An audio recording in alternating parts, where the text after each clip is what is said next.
And news has broken out of Dallas that Mike McCarthy, the head coach of the Dallas Cowboys, who lost on Thanksgiving for the fourth out of the last 5 Thanksgivings to the Las Vegas Raiders, Mike McCarthy has tested positive for COVID-19. He will not be coaching this team on Thursday because the Cowboys kick off Week 13 in just 3 days against the New Orleans Saints, who got boat raced on Thanksgiving night. That's the new tradition since they started playing 3 games on Thanksgiving.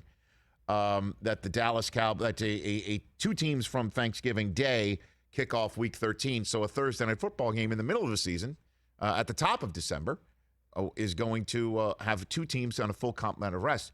But what you won't see is a fully constituted coaching staff for the Dallas Cowboys. Because Mike McCarthy is not going to be coaching that game. And you could say, well, let's get Dan Quinn to be the play caller for the Dallas Cowboys, or for the guy who will be running the show for the Dallas Cowboys, since, he coached in a Super Bowl. Problem is he's defensive coordinator for the Dallas Cowboys from the booth upstairs. So if you bring him down to have to run the game, that disrupts the way that they've been calling defense. And they're also not at home, so you're disrupting everything. So looks like, will it be Kellen Moore? I don't know. Personally, if I had to guess, it would be John Fossil, the special teams coach who spent a cup of coffee being the interim head coach of the Los Angeles Rams after they bounced Jeff Fisher in the middle of the season before they hired Sean McVay. We'll get to the Rams currently in a second. But I'll just say this for all those Dallas Cowboys haters out there, and as you know, TJ Jefferson, there are many of them. On this show, we are not alarmists. We are not knee-jerk reacting. And the Dallas Cowboys on Thanksgiving lost another football game, the whole country watching.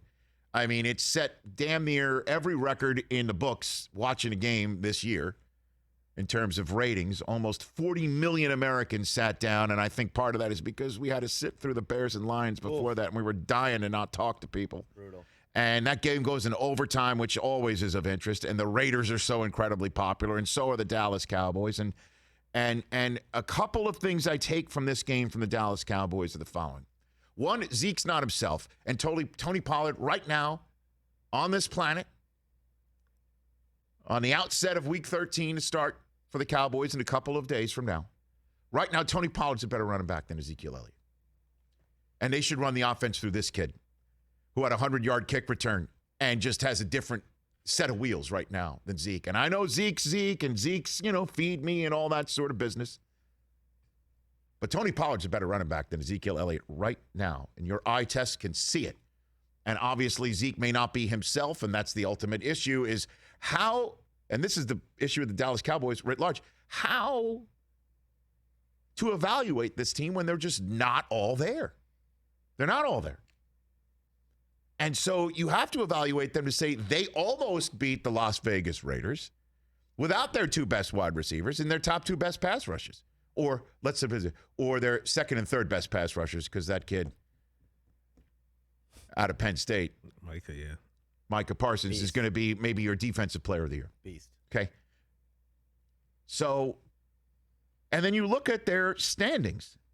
And tonight, the Washington football team can get a little bit closer, but the Giants did the Cowboys a favor by dousing the Eagles' flame a little bit yesterday, and the Dallas Cowboys right now have got some cushion to play with.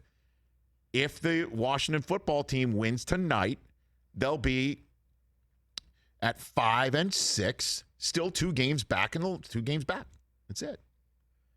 And they do have their games left with them. If you look at the Cowboys' schedule, they're taking on a Saints team this Thursday night that even with their coach being on COVID, Sean Payton said after that Thanksgiving night game, basically, I know you want me to talk about the quarterback, and I know you want to talk about injuries, but respectfully, I know that's your job. I'm not talking about it.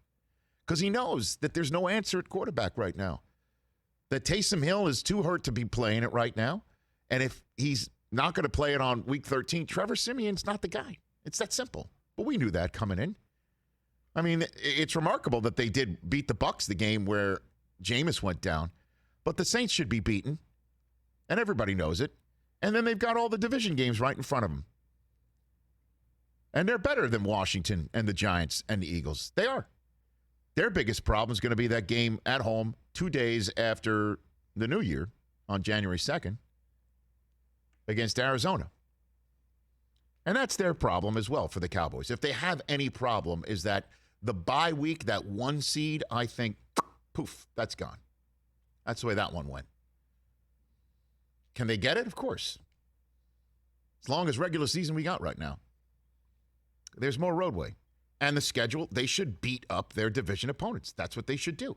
And then maybe, just maybe, new year, new calendar year, 2022, they beat the Arizona Cardinals. And that's a nice little calling card to lay out on the table before the playoffs begin. Put that in the mind's eye of the team that's currently number 1 in the conference. And if you take a look at the conference standings right now, the Dallas Cowboys are in the position of having to face whoever finishes in second place in the NFC West. And unfortunately for Dallas and the Rams, that could be the 49ers, who are playing just like 2019 all over again. They're hitting people in the mouth. The defense is buzzing around. Josh Norman's getting in people's faces now. And Nick Bosa's getting in everybody's laps. And I hope Deebo Samuel is healthy because he is dynamic.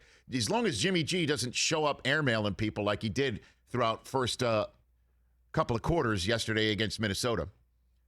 But the 49ers are a physical team coming for you right now. Yeah, Rich, update on Deebo. Ian Rappaport saying he's going to have an MRI in his groin today, expected to miss a little time. Okay, so that will not be good for the Niners as they're trying to stay above 500. They're above 500 right now since being starting the season. Since they started 2-0, right? And then they were not the same way. Hey, you watched all the way to the end. Thanks for that. Watch more right here.